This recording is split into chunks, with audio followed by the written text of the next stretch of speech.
Good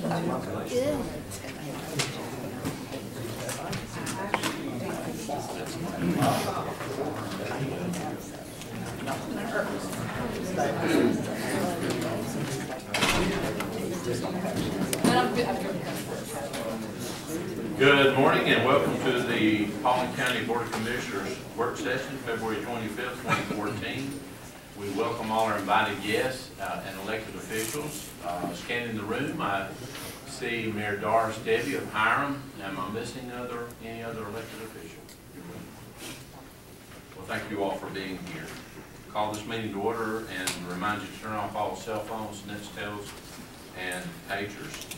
For our invocation and pledge today, we have Pastor John Nettles with the Beloved Kingdom Ministry. John, come to the lectern, and would you stand with me if you're able? Thank you for the invitation.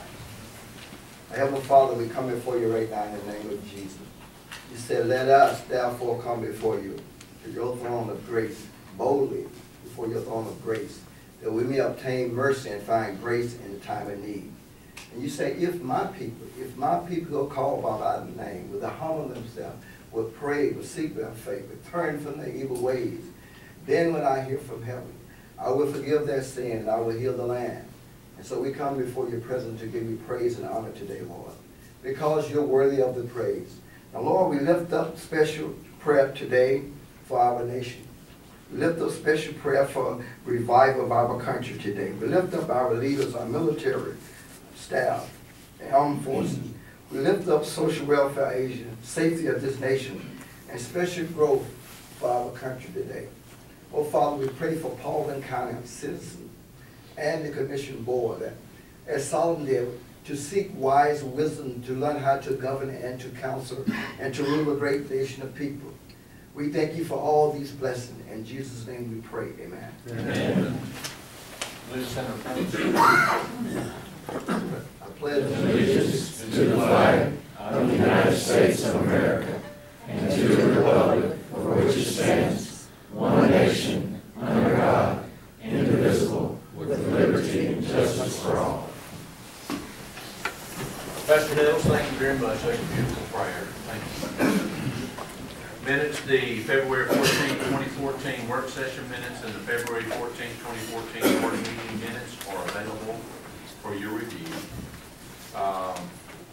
Now I would like to read a letter that was sent to us. And before that I do that, I'd like to have Jamie Brown, Wilbur Moore, and Larry Clark, if y'all would mind coming up front.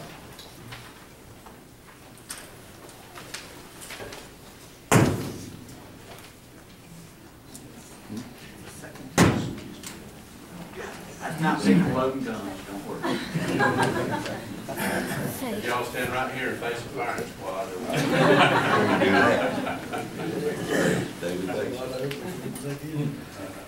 Seems in today's world, all we ever hear about, city, county, or government employees, negative comments and complaints. I wanted to take a minute to say thank you to 3 of your DOT employees. On Wednesday morning, February the 12th, during the ice and snow, a very large oak tree fell across Hay Renfro Drive. The tree closed the road and also took out the power lines and our pasture fence. DOT crew was Jamie Brown, Wilbur Moore, and Larry Clark. These men took extra time in removing the tree to avoid further damage to the fence. After the road was cleared and reopened, these men also took a little extra time to help us get the fence back up. This was definitely not their job, but without their help, Ben Bond and I would not have been able and had a much harder time getting the fence back up. Again, I want to say thanks to these men for offering their help when they didn't have to.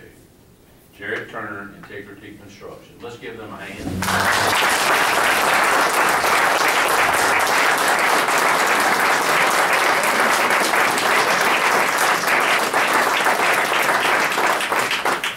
Y'all ever say anything?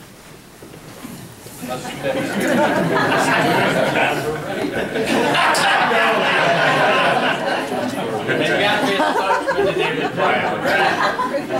Good one.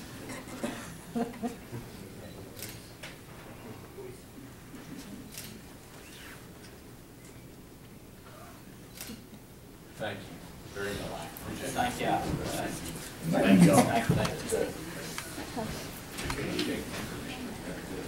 I think you that morning.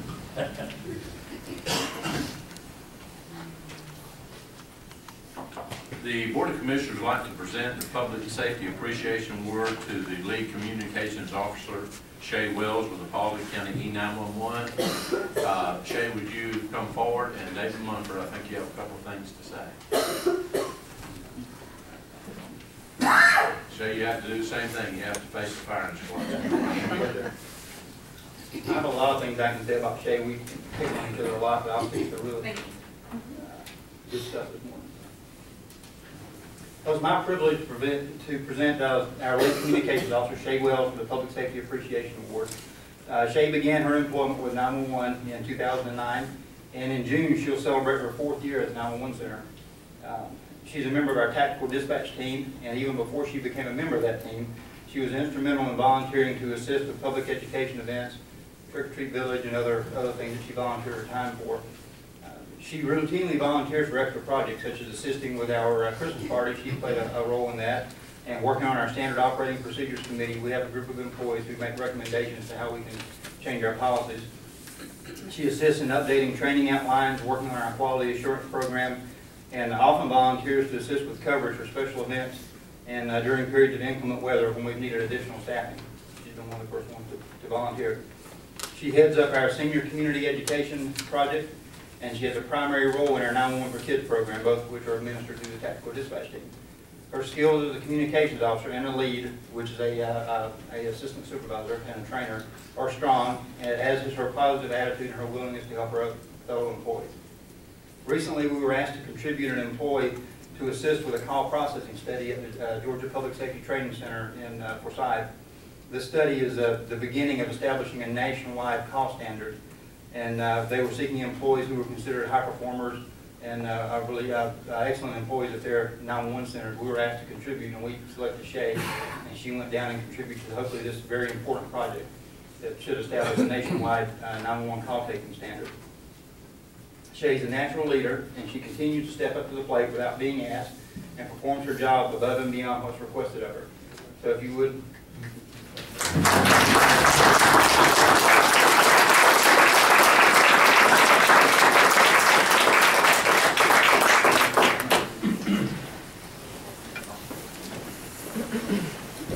Know how to make a blush.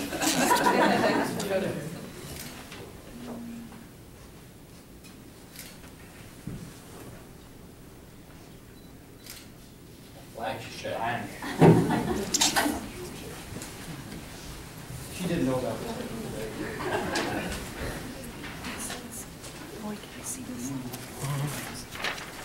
Thank you very much, Shay, for your dedicated work. There are no invited guests. Bid awards discuss action on recommendation to award to Hardy Chevrolet for the purchase of 8 Chevrolet Caprice at the $29,166 each for a total cost of $233,328. Tap of the Good morning. Morning. As you know, the Department of Administrative Services through the state of Georgia issues a state contract for many different items, and one of those being police vehicles. This year, Hardy Chevrolet has been awarded that contract, and we are wishing to purchase 8 Caprices off of the state contract in the amount of $29,166 each, and giving us a total cost of $233,328.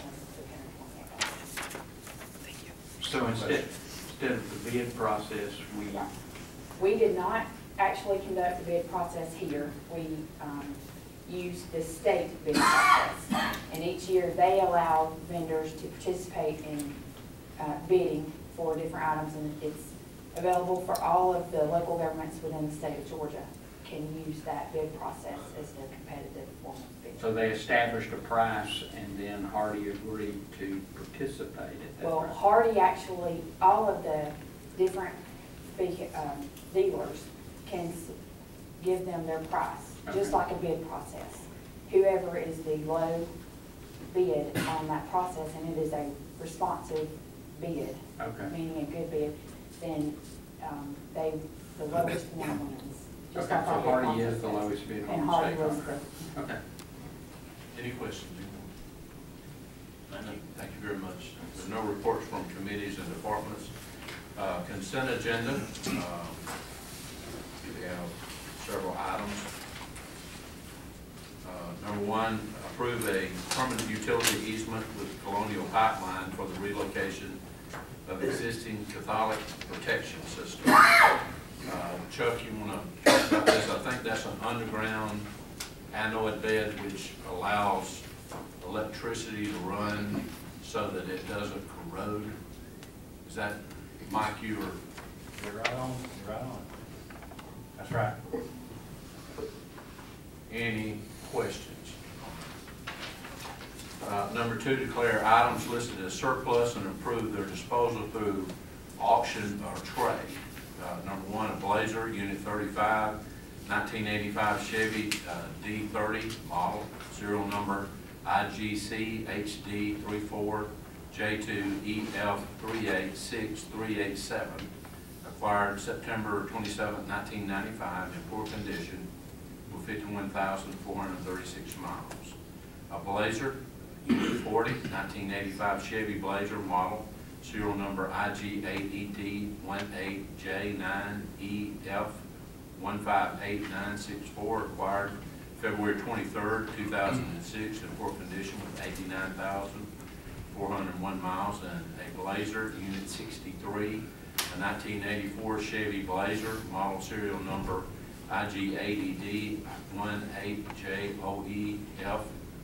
IG8ED18JOEF136852, acquired June 6, 2000, in poor condition with 62,900 miles. Would you like to move any of these items to regular session? These were acquired through a GMA grant. yes. They were sent to us through Shane. So we didn't actually pay for it. That's- There's no old business. Under new business, discuss action to approve an amendment to the engineering services agreement with Arcadis US Incorporated for preliminary engineering for the Richland Creek Reservoir project at a cost of $488,039. Michael Carter.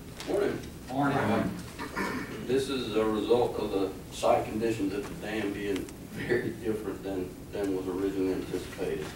Initial boring logs out at the dam site indicated weathered rock up to 100 feet below the surface, resulting in a need for a good bit of additional work in order to develop a profile of that subsurface rock and to determine seepage through this rock under the dam.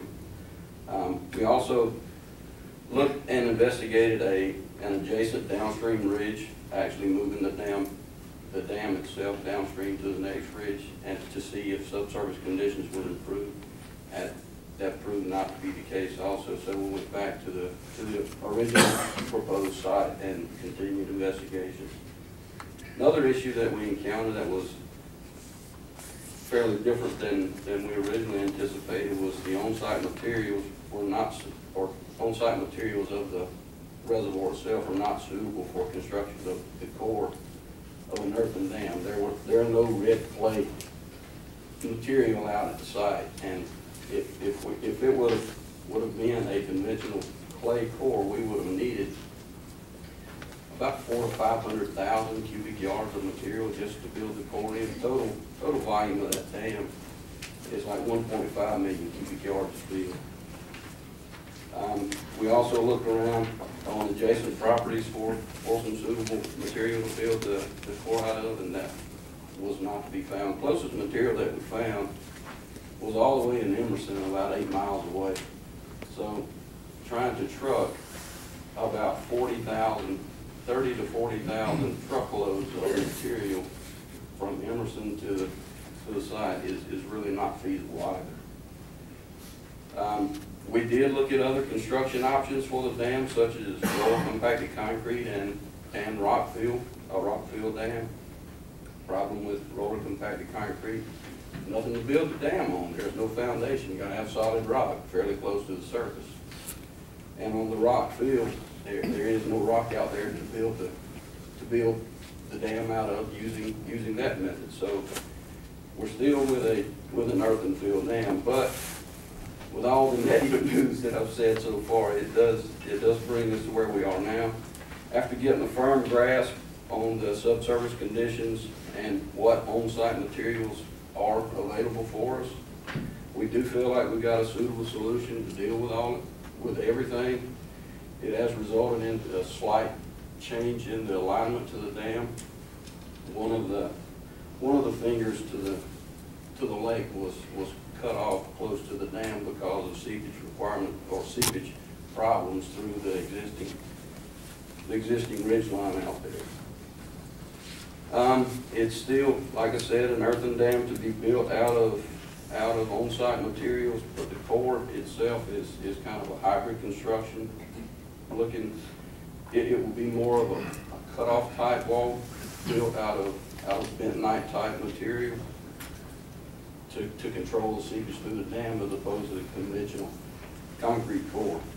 Still looking at evaluating this construction method, but we feel like that's probably where we're going.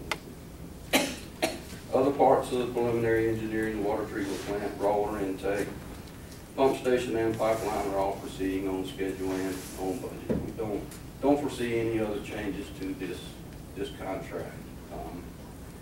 Funding for this is through the $2.8 million GFA planning loan, and I did get a favorable recommendation to proceed from the Water Sewer Development. Any questions? You have a pretty important meeting coming up this week, don't you, with EPD or somebody? It's next week, coming up with GFA concerning the state direct investment that we were included in as part of the last year's Governor's Water Supply Program funding. We'll be discussing how the state can participate in our project and fulfill their needs along with accommodate everything that we need from the project also. Any more questions? Do you feel good about going this direction? Oh, yeah. Absolutely. We're not going to end up with a leaky dam. No, sir. And You're the even, engineer. and even with all these, the stuff you're describing, the cost of the dam is still engineered back down to a number from the original estimate. Absolutely. We're still looking at a somewhere around $90 to $100 million total cost of this whole project. Dam itself, it's hard to say right now. It could be as high as 50 million of the dam itself, but original costs were a great deal lower than that. But the initial proposed treatment plant costs were elevated to get that $100 million. We're looking at a scaled back initial phase of the treatment plant compared to what we were originally looking at. So the offset on money should still balance out for us. You talk about that the conditions were different than what you initially thought. That initially thought, I assume is the listing that was way back when they bought the property? Yes, well, as recent as, let's see, 40 years ago now, there was some preliminary work completed out on the dam. We got a preliminary investigation from SM&E, which is another geotechnical firm, that was used to put all of the RFP together for this preliminary engineering service. And there was only, I think, 5 or 6 borings done. We did not do any rock cores with the preliminary engine or preliminary geotechnical report. It was those rock cores that has proved problematic for us. I think as far as our, with Mobile, Alabama, the core down there, we've got that kind of taken care of now too. We're still working through that. I'm not going to say. Getting closer. I'm not going to say Change my words, taking getting care. closer. We're Closer working to through the, that. okay. I noticed y'all got the same letter I did from Senator Sessions over there, and he made comment in there that they need to move forward with some reservoir projects, and specifically mentioned the Richland Creek. And he's been somebody that's caused us a lot of pain in the water borders of Alabama and Florida. So it was very interesting to see him recommend that they move forward with the Richland Creek reservoirs. That was my comment.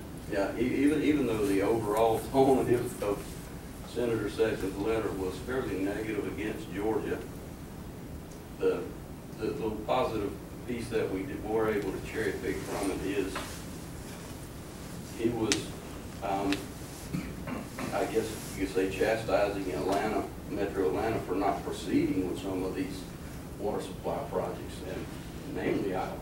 Yeah. So that was very good for us. Yeah. Thank you. Mike, I have one quick question. Does Arcadis, they tie in with any federal, so that their findings are screened by any federal organization or department?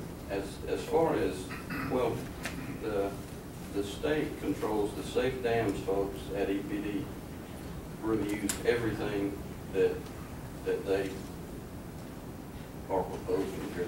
They go through all of the engineering and have to approve and issue approval on our dam prior to construction. So yes, it's very, very much so reviewed and looked at by the state. Federal guys, no, it's all state. Thank you very much. Number 2, discuss action to approve an amendment to the engineering services agreement with RLH Group LLC for continued permitting efforts of preliminary engineering of the Richland Creek Reservoir project at a cost of $81,000. Again, this is for continuing the permitting efforts on the project. Additional work's been required by the Corps of Engineers concerning our population forecast, our forecast of water needs, and the cumulative impacts analysis. To date, where we're at right now is the water withdrawal permits have been drafted by EPD, but they're holding those permits, awaiting the results of the cumulative impact analysis.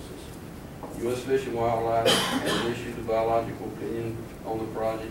No surprises, no additional requests beyond what was agreed upon. EPA has stated their content with the project.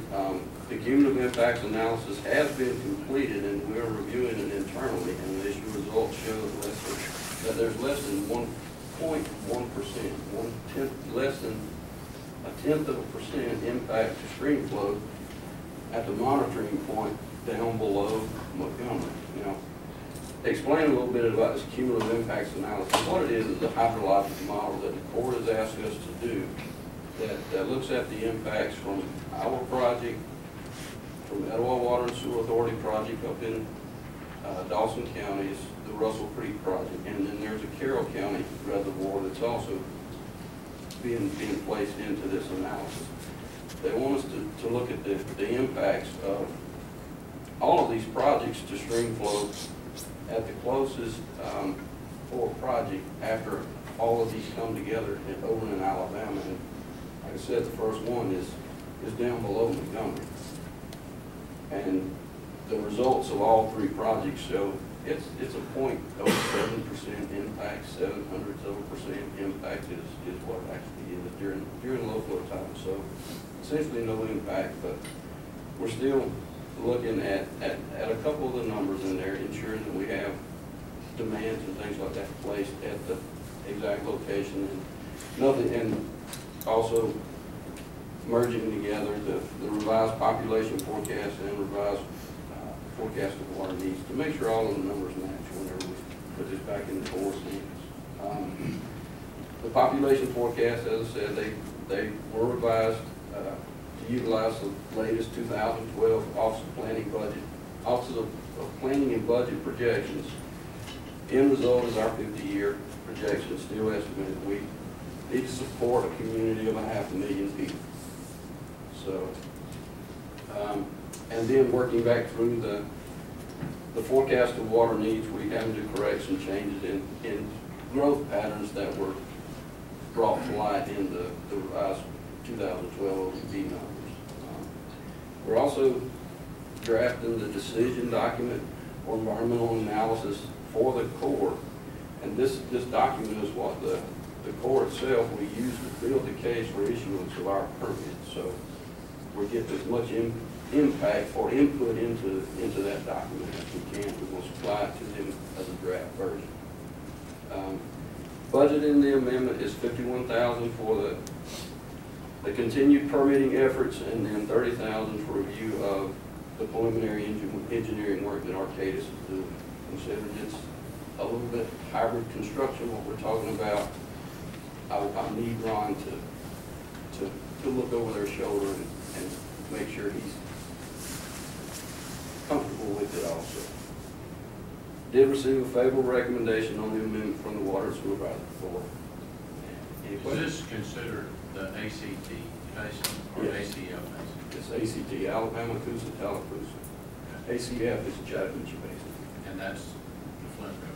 Yes, Mr. Chairman, I'd simply add to what Mr. Carter had discussed. Item number 2, is those costs are attributed to many of the things that yourself and Commissioner Barnett and Mr. Carter and myself spoke to the Corps about several months ago. You recall the conversation about the adjustments to the population forecasting, the mitigation, and several of these items. Those are specific to the things we discussed when we met with Colonel Tickner and the DPD directors a couple months ago. Any other questions? Thank you. Number 3, discuss action to authorize the chairman to enter into a service agreement with the Family Alliance of Holland Incorporated for their work in support of the court system prior to the proposed effective date, April 1st, 2014, in the amount of $12,000. Mike, you want to address that? Yes, sir. Several months ago, back at the end of last year, the commission asked us to take a look at the existing supplement that's provided to the Family Alliance of Paulding County for the work that they do in our court system, and review that number and see if there was a more appropriate number to provide them additional supplemental funding for that work. I looked through the information that was provided by the Family Alliance. I spoke with several of the stakeholders within county government, particularly the sheriff and the juvenile justice judge, and are recommending to you an increase from the $5,000 annual supplement to $12,000 annual supplement, so a $7,000 increase. That would be $7,000 greater than what you have historically provided over the last several years, and that would have an effective date of April 1st, and the details of which would come later in a supplemental agreement that all parties would sign. That today you authorize the chairman to enter that. We'll draft it through the county attorney's office and get that moving. We have the director.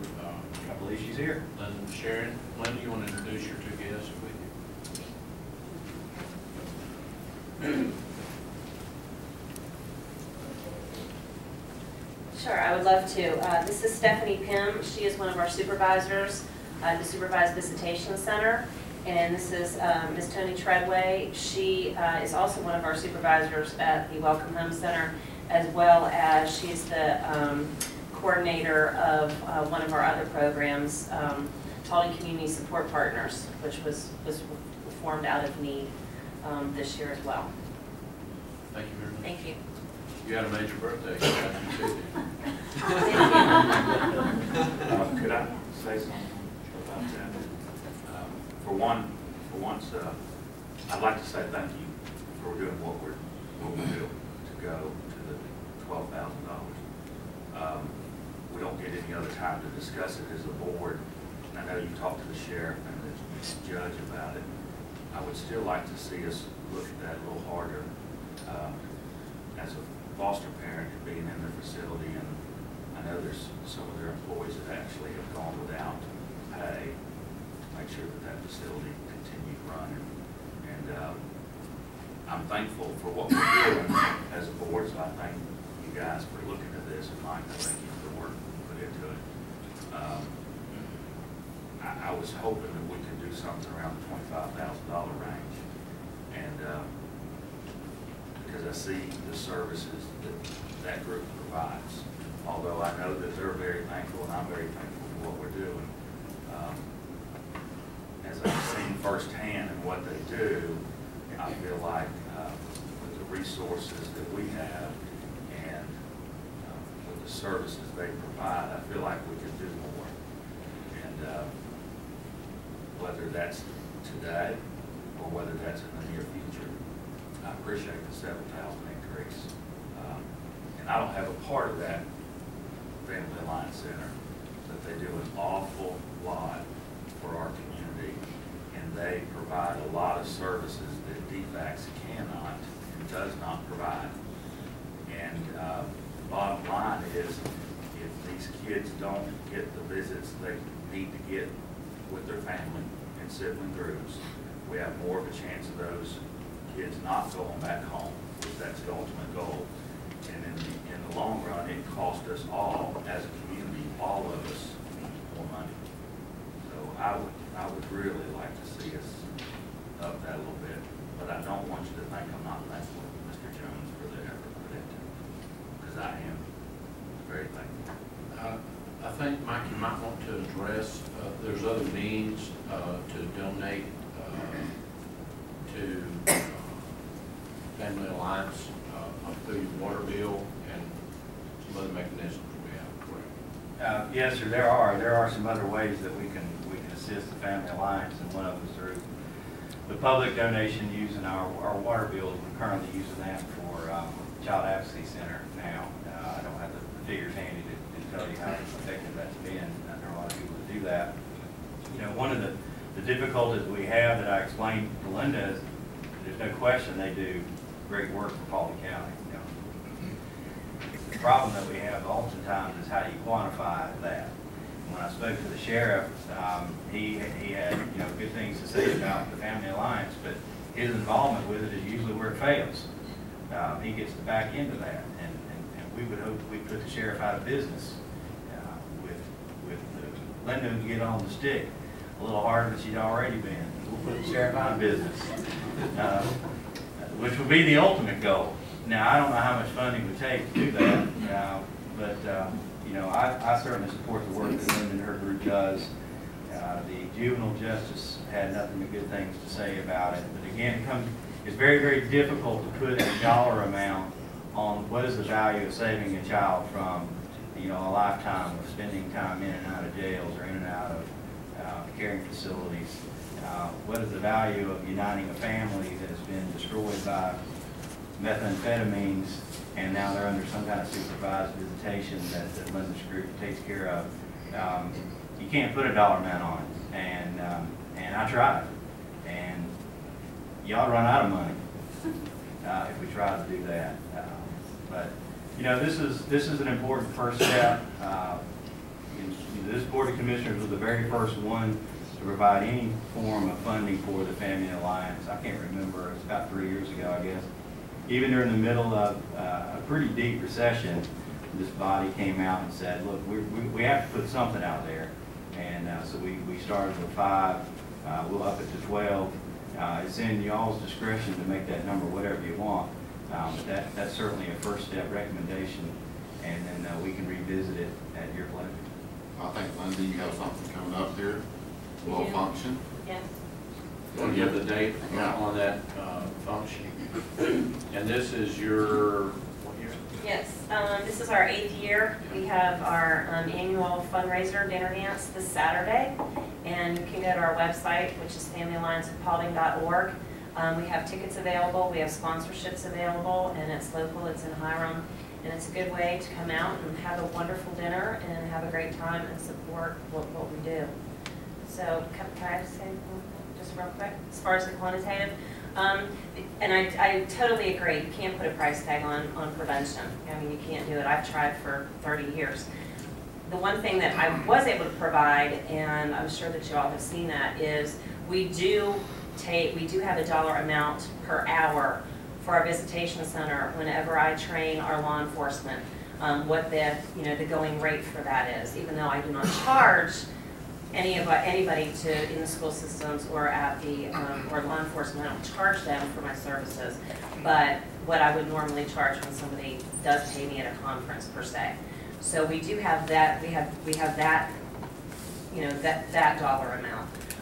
But it is hard to put a price tag on prevention. I agree with you guys. I think another important piece of information, Linda, if you don't mind responding to this also, is your building that Hiram's going to take back Yes, So sir. that's gonna raise your budget, depending on what you get, and I haven't talked with you lately. Yes, sir. We will be moving from the Family Alliance Center the middle of the month. The Hiram Meritan will be will be leasing what was the Family Alliance Center from the city of Hiram. They want to keep all of their ball activity just in one area, so we will be relocating. We think we have a temporary, but we are looking for a larger facility, even than what we had, to be able to help with the one-stop shop that the Chairman's Cabinet and Judge Sandra Miller's working towards, and we would love to lead that and to head that up. So we will be looking for a new facility in order to actually raise our services and more, as you said that I need to do. So that's always our goal. Thank you. Thank you. Number 4, discuss action to adopt resolution 14-05, supporting the introduction of local legislation to further define and prescribe the powers and duties of the Paulding County Industrial Building Authority and for other purposes. Commissioners, this is a resolution which, as its title states, supports the introduction of local legislation to clarify the powers and the duties of the Paulding County Industrial Building Authority. The Paulding County Industrial Building Authority was created by amendment to the Georgia Constitution in 1962. That's over 50 years ago, and there's been a lot of change, needless to say, in the last 50 years as to what economic development is, and as to what the needs, the commercial needs and economic development needs of Paulding County are. The resolution specifically goes on to support efforts in the proposed legislation that would state that when the constitutional amendment, as it currently exists, it lists the phrases or the terms factory, mill, shop, processing plant, assembly plant, or fabricating plant, that those are intended to be solely illustrations of what the IBA has the authority to acquire and purchase, but that those are merely illustrations and it's not limited to those things. The immediate example that would come to mind would be a data processing center.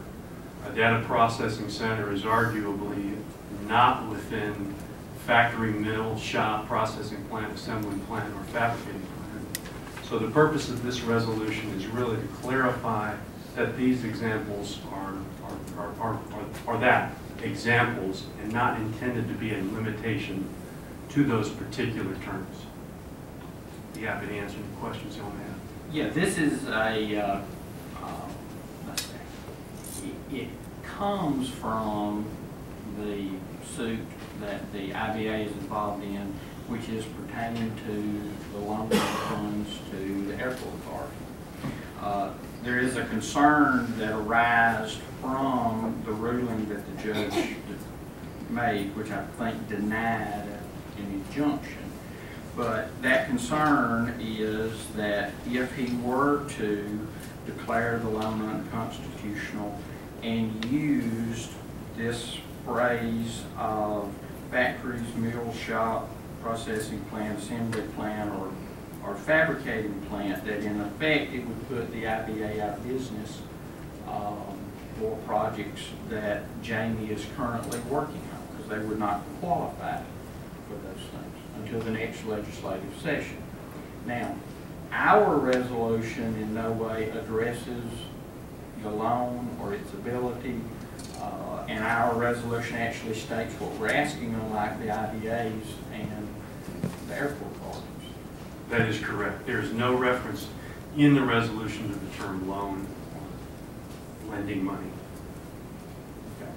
And this is the only thing that the Board of Commissioners is asking our legislative delegation in a resolution to do. There are no other goals or points that have been submitted by you on our behalf. That is correct. Yes, this is And as I understand that it is up to the local delegation as to how they write this legislation. That is correct. The local delegation perhaps through the Office of Legislative Counsel down at the Capitol, will ultimately be in charge of what the legislation says, and ultimately it will be subject to approval by the General Assembly, and not up to what the IBA says it should say, or what this commission says it should say. That is ultimately up to the General Assembly of Georgia. Is there precedent for changing the wording when there's something pending? I mean, do you know of any other historical cases where, you know, that some change in wording was needed because there are a lot of old laws on the books? I've got a, so the board is aware, it is not unusual for state laws or laws to be changed while litigation is pending. And figuring that I might get a question like that, Commissioner Carmichael, I looked up the 2010 Georgia Supreme Court case. The case is entitled Ultra Telecom Inc. versus State of Georgia. Back a few years ago, there was a controversy regarding video poker machines, coin-operated amusement devices, and Cobb County seized a number of machines and brought those machines forward for criminal forfeiture. There was a dispute in court as to what some of the terminology meant, and ultimately, I believe, if I'm correct, the trial court, the Superior Court, found that the machines, I believe, did not meet the definition required for forfeiture. Well, that was appealed to the Georgia Court of Appeals. The Georgia Court of Appeals reversed the trial court and said, yes, these machines are subject to forfeiture.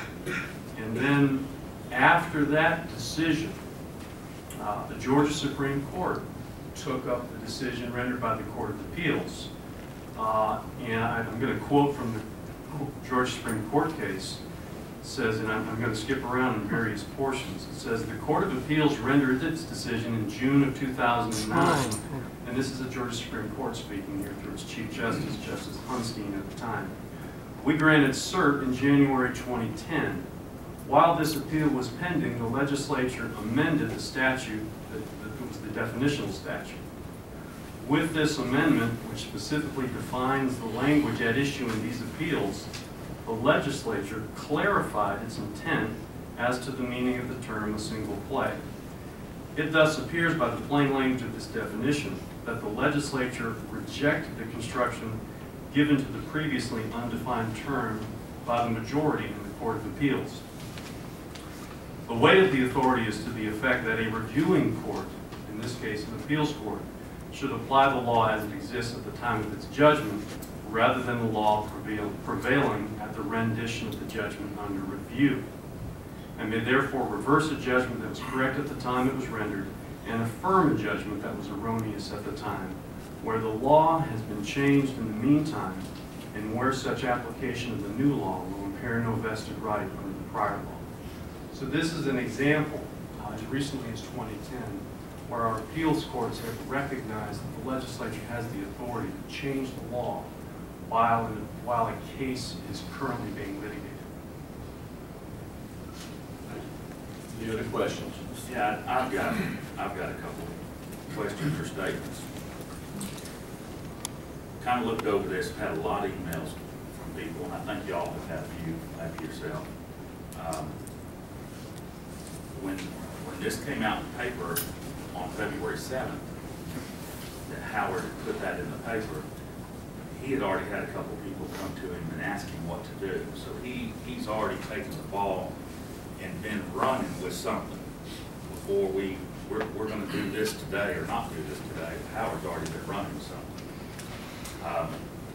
From my conversations with Howard, it would have been done if it wasn't for the snow. It would have been a done deal. So there's a couple things that come up. The airport authority has passed a resolution concerning this, and then the IBA passed a resolution concerning this, and then we've got a resolution before us concerning this, and all three of these resolutions are different. I very much think that if the IBA wanted to change something, that it, number one, it should have gone before the IBA board first, and it didn't. And I talked to 3 board members the IBA board, and all three of those board members let me know that no resolution had come before them, no conversation had come before them, and that evidently council and somebody had just decided they were going to change this and do it. So last Wednesday, they have a meeting, and the Airport Authority Board and the IBA Board both passed a resolution, of which was not on the agenda. However, I know they can add things to the agenda, completely aware of that, but it was not on their agenda, and they both passed different resolutions. The disappointment that I had that out of those two boards, the Airport Authority Board and the IBA Board, there was not one of those board members that stood up and said, hey, with the information that's come out since February 7th in the paper, how come we weren't aware of it? How come this did not come before the board? And things like this should go before the board, and if the IBA is expecting the Board of Commissioners to support them in different facets, financially, with bonds and however more, it should have come before us too. Now it's before us, but to be honest, this is, if I'm not mistaken, the last week. And I know that Howard's already working on whatever, according to what he's told me. So I've got a problem with us doing this now. Number one, we're in litigation. I understand what you just read, but we're still in litigation. And on January 25th, on Saturday, with what the judge said, he has some serious concerns about some things going on. I've got some serious concerns about some things going on. In fact, there's some things that I think have been done that I don't think we really had the right to do. And I look to council and look at whether we can do something or not. I don't know all the rules and the laws. I'm not an attorney. And for us to go and try to do this now while we've got this court case pending, I don't think it's right. And I see that with 3 resolutions from the airport to the IBA and now to us, there's definitely, y'all say that I'm not in harmony up here with the commissioners. There's definitely, between those 3 boards, we don't have the same outlook. That's not the same outlook that we have right here. And I don't like the way it started. I don't like the way it moved forward to begin with, and now it's like we're going back, and I don't think we're doing the right thing here. I'm not for us doing this, and personally I think it should be tabled until after the judge hears the entire case. Any other discussion? I'll make one comment. I do know that, of course, you're placing a lot of burden on Howard, but I do know that our local delegation, including all of our representatives and all of our senators, each one of those has to make a decision. Now, you say he's got a bill drafted. I know as of last Friday, that part of our local delegation had not seen a bill.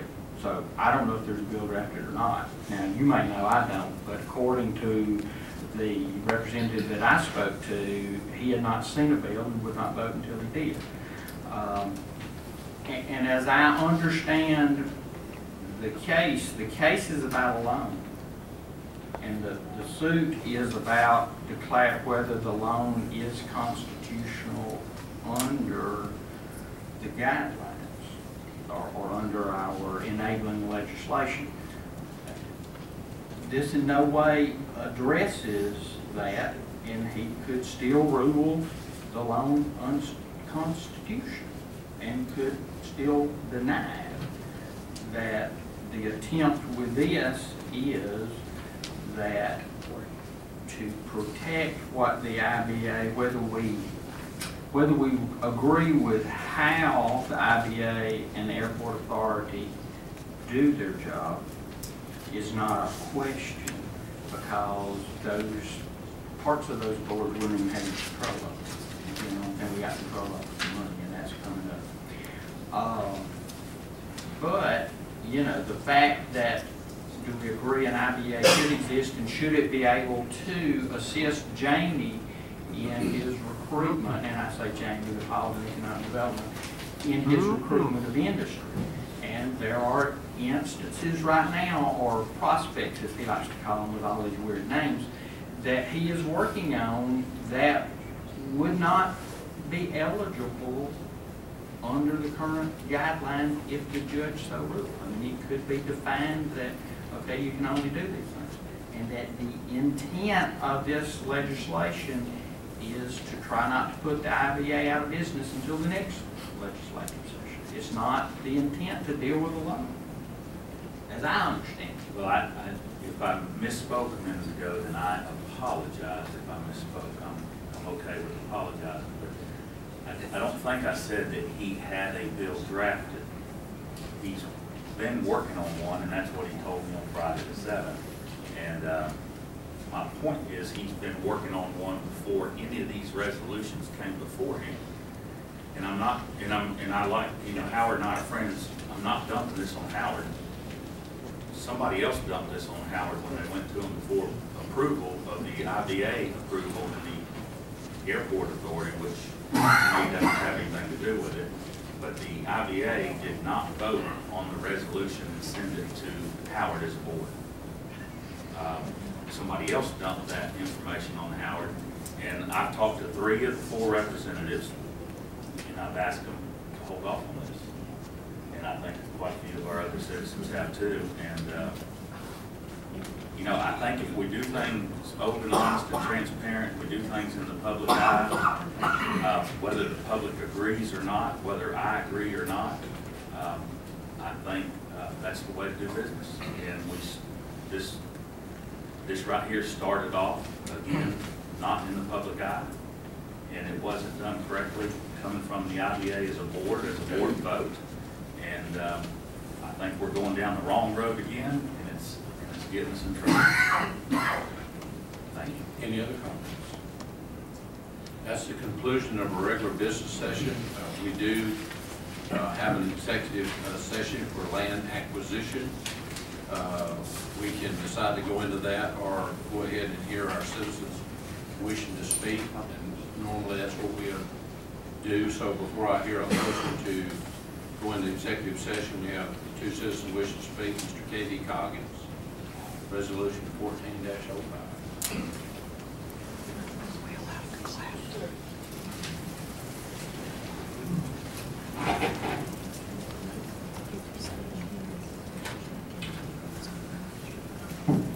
Commissioners, I rise today to speak against any and all proposed changes to the constitutional amendment that created the Industrial Building Authority.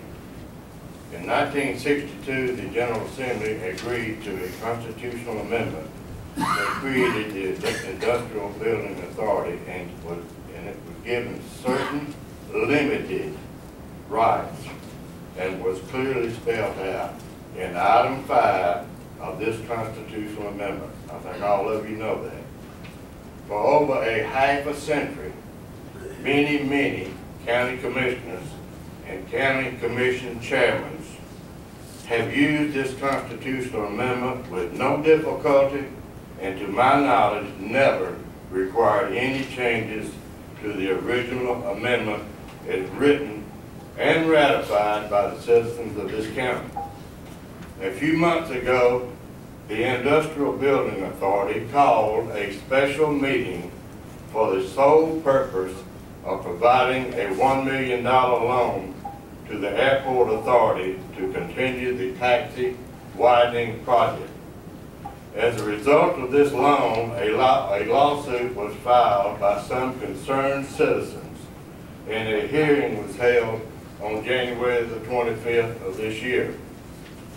During that hearing, the judge implied that there should be no further delays in a lawsuit, that the discovery should be made as soon as possible, and no further loans should be forthcoming from the Industrial Building Authority until the case is heard. On February the 14th, the issue arose again during this commission meeting when the commissioners was questioned about a legal ad that had been placed in the Dallas New Era by House Representative Howard Maxwell. Most of the commissioners seemed a little miffed as to why there was an ad run that really had no explanation about what was forthcoming. None of you did. However, it was later revealed that Howard Maxwell was contacted by Chairman David Austin along with legal counsel that represented the IBA. We all know what transpired after that. It is a matter of record. It can be reviewed on the Stop Paulding County Airport Expansion Facebook page or the Protect Paulding County Facebook page, as well as the Paulding County government website. These resolutions, three resolutions have now been passed. All three of these resolutions are asking for different things to be included in the proposed changes to the constitutional amendment. Mr. Chairman, are you in full support of all three resolutions, or are you just supporting the resolution that is before you today? Commissioners Hunter Graham and Barnett, at the last meeting, 11 days ago, both of you voiced a lot of concerns about how the IBA were handling certain matters and implied it was going to be very difficult to continue funding them if they continued to do things that you two were not in agreement with, and appeared to be very disturbed at some of the things the IBA was doing. Yet, you turned right around and agreed to pay from the general fund $2,900,000 to continue the expansion of the airport taxiway. Both of you have implied that the Industrial Building Authority is out of control. Are you going to vote to give them even more authority? Or are you going to step up and say enough and let the Superior Court of this county make its ruling on this matter? I respectfully request that you allow the citizens to have their day in court. If you get an adverse ruling, you can always propose to change the amendment at a later date. Commissioners, let's be open, honest, and transparent about this matter. If the IBA had never overstepped its bounds and made a $1 million loan to the airport authority, this issue would not be on the agenda today. If you were really serious last meeting about getting control of the Industrial Building Authority, then I ask you to stand up today and be candid and vote against and oppose all resolutions concerning this matter. I further request that the Board of Commissioners do everything within their power to expedite the court proceedings that have arose as a result of the improper loan made by the Industrial Building Authority to the Paulding County Airport Authority. I'll be glad to answer any questions you may have. Thank you, Mr. Coggins. Appreciate it. Now, I'll make a statement. When asked, did I know about the ad in the paper? I did not. I'm not in the legislature, so I didn't know. I was at the hearing, and I heard the judge say he needed clarification. And I think any judge that would have to go back and make a decision what somebody meant in 1962 about what they could and couldn't do with the IBA when there were really no general aviation airports, there were no data centers, there were no interroles, none of this. They need clarification. I've spoken to a couple of judges that said they would invite the legislature to make this kind of clarification. So just so you know that I have had discussions and will continue. And you asked me if I was in support of all three. I'm absolutely in support of all three. That's the conclusion of our business session. Mr. Chairman, and if you're in support of all three of them, then you just open the door to give the IBA the authority to do any and everything that they want to do, anytime that No, they sir, want I to did do, not. and you have no more You're out of control order. over it. Mr. Coggins, you're out of order. No, sir, I did not.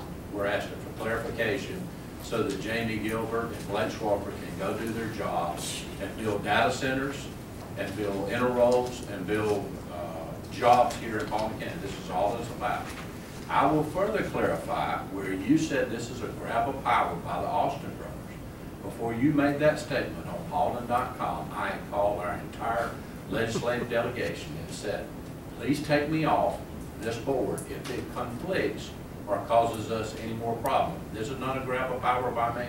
I can support this and not be a member of the IBA or the airport or either one. So if it's your will to take me off this, I'm in full support. Does that sound like to somebody to you that's looking for a grab of power? It absolutely is not. Now, do I hear a motion to go into? I would like to just say one thing, please. No, sir. We're not going any further with this. Do I hear a motion to go into executive session? Motion to go into executive session. I'd still like to say just one thing. No, sir, you're out of order. I'm sorry. All in favor of going into executive session, say aye. No! I will leave, thank you. Mr. Chairman, please, we need to Excuse me. vote. All in favor, say aye. Aye.